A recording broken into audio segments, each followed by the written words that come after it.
The Holy Gospel according to St. Mark, the 4th chapter. On that day, when evening had come, Jesus said to them, "Let us go across to the other side." And leaving the crowd behind, they took him with them in the boat, just as he was. Other boats were with him. A great gale arose, and the waves beat into the boat, so that the boat was already being swamped. But he was in the stern, asleep on the cushion. And they woke him up and said to him, "Teacher, do you not care that we are perishing?" He woke up and rebuked the wind, and said to the sea, "Peace, be still." Then the wind ceased, and there was a dead calm. He said to them, "Why are you afraid? Have you still no faith?" And they were filled with great awe, and said to one another, "Who then is this, that even the wind and the sea obey him?" The Gospel of the Lord.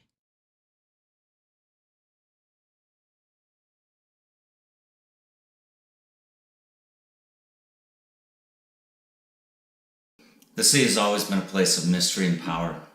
In the Bible, it's often a place of chaos and destruction, but it's also a place of new beginnings.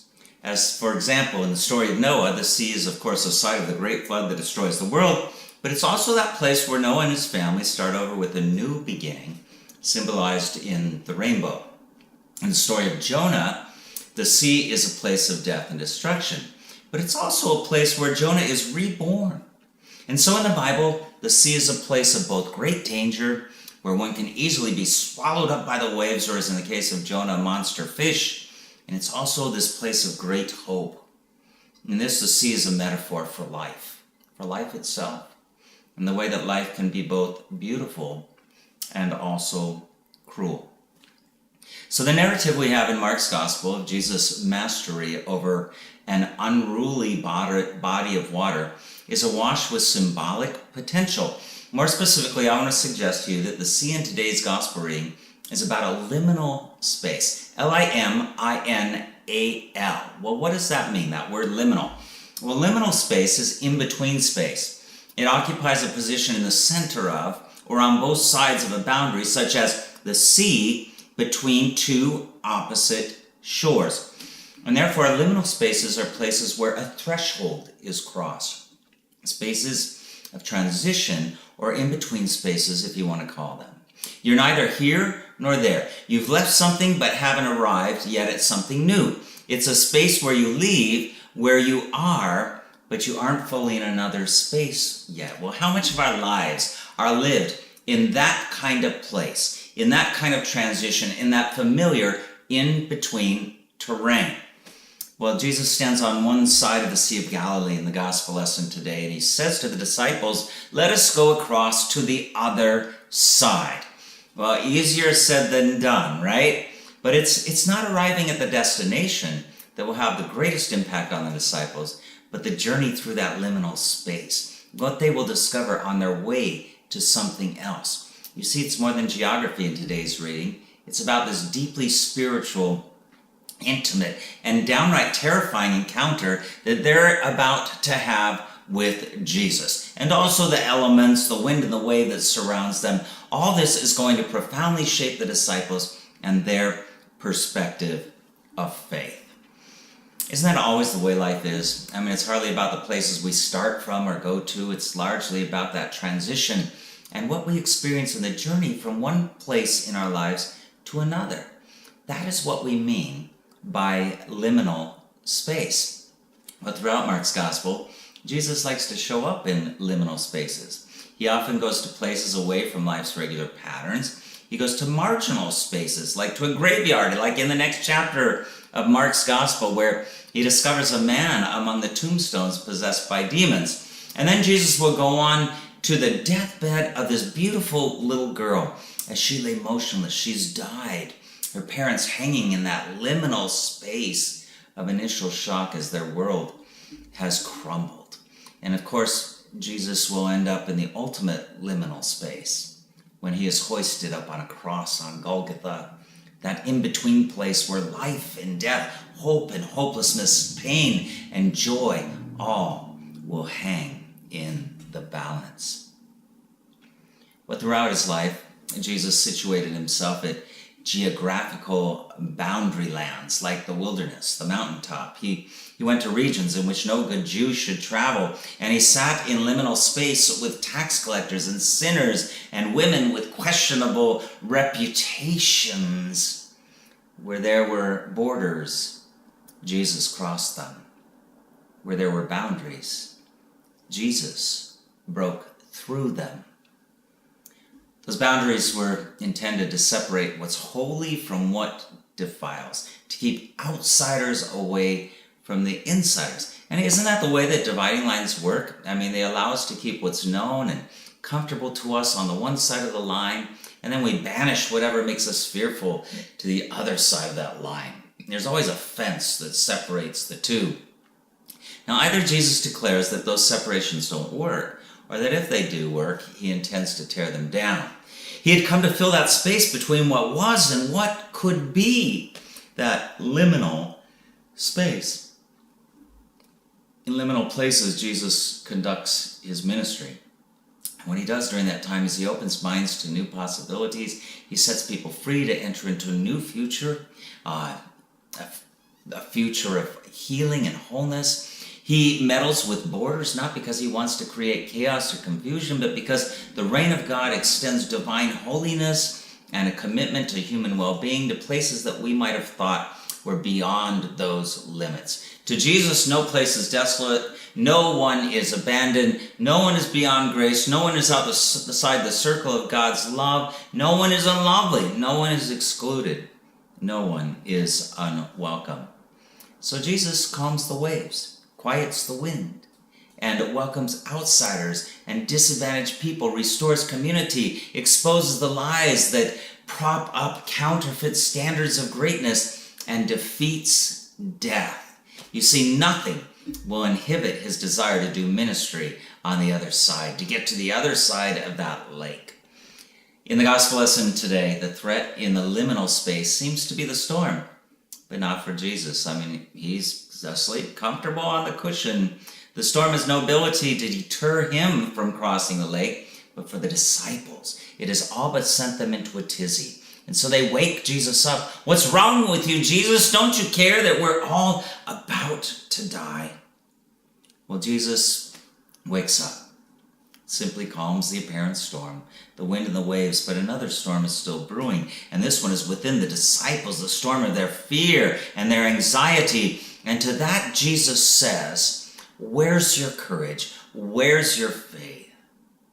He calls them cowards. And no one And one would hope that this miracle of Jesus calming the storm would instill in them a deeper and more active faith, but it seems to only reinforce their fears. They say, who is this that even the wind and the sea obey him? And you can hear Peter, terrified by Jesus' power, saying very quietly under his breath something like, don't make him mad. But the point may not be the storm itself, but rather the transition that occurs for the disciples between those two shores. Before crossing this liminal space, they see Jesus one way. By the time they get to the other side of that lake, they see him in a completely different light.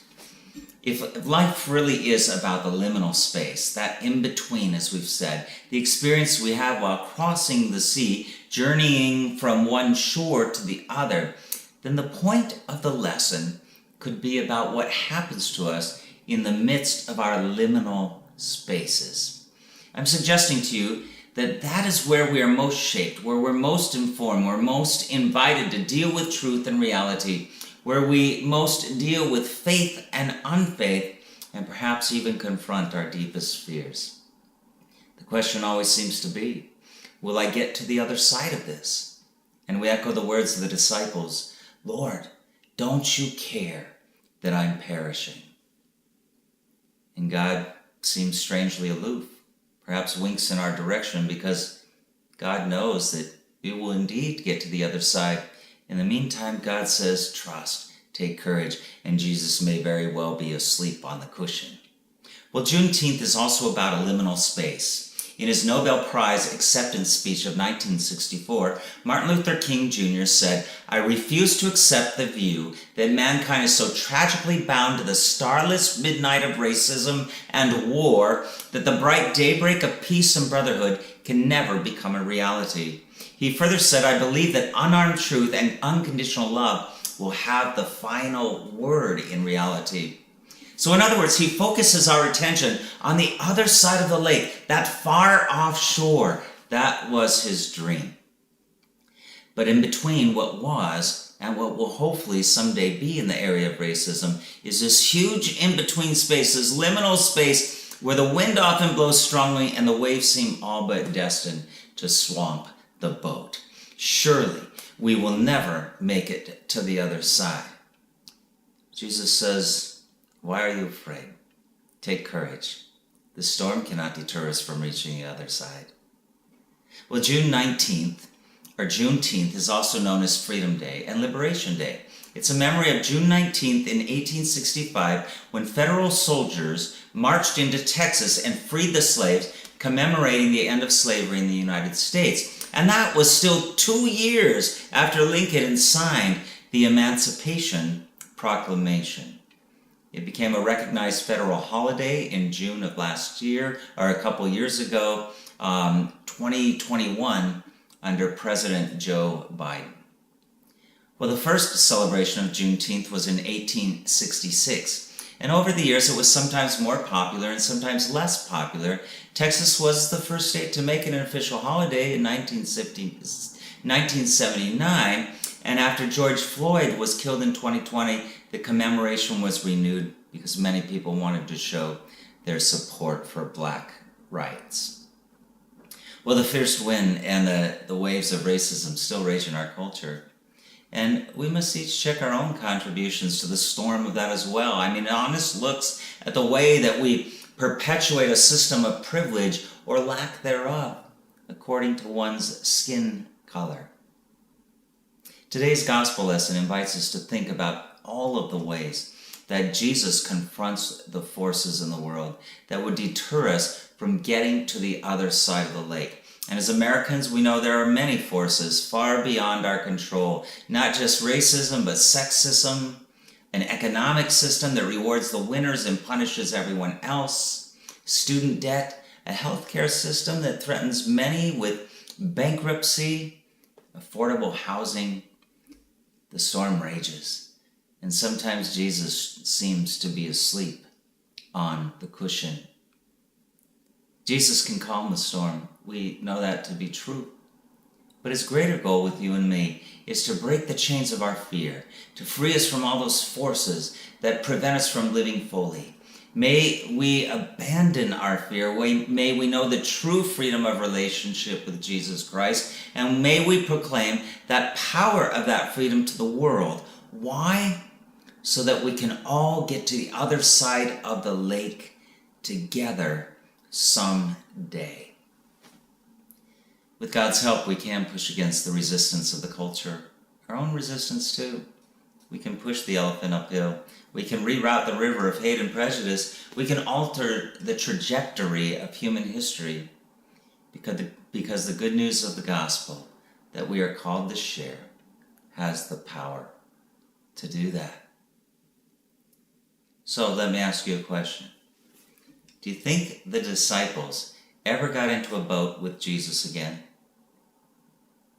The liminal spaces of our lives and of serious cultural issues we face as Americans will always be filled with strong winds and pounding waves that all but threaten to do us in, preventing us, we think, from getting to the other side. Why are you so afraid? Jesus asks. I will get you to the other side. You need not worry. I am more powerful than the wind and the waves. Jesus stands on the shore of your life and says to you, let us go to the other side. And the key word there is us. You won't be traveling across that liminal journey alone. Sometimes this God will seem present and available, and other times aloof and asleep on the cushion. Will you get into the boat anyway? Will you get in the boat knowing there may be a huge storm out there on the sea? Dear ones, I tell you, it's the only way to get to the other side. Amen.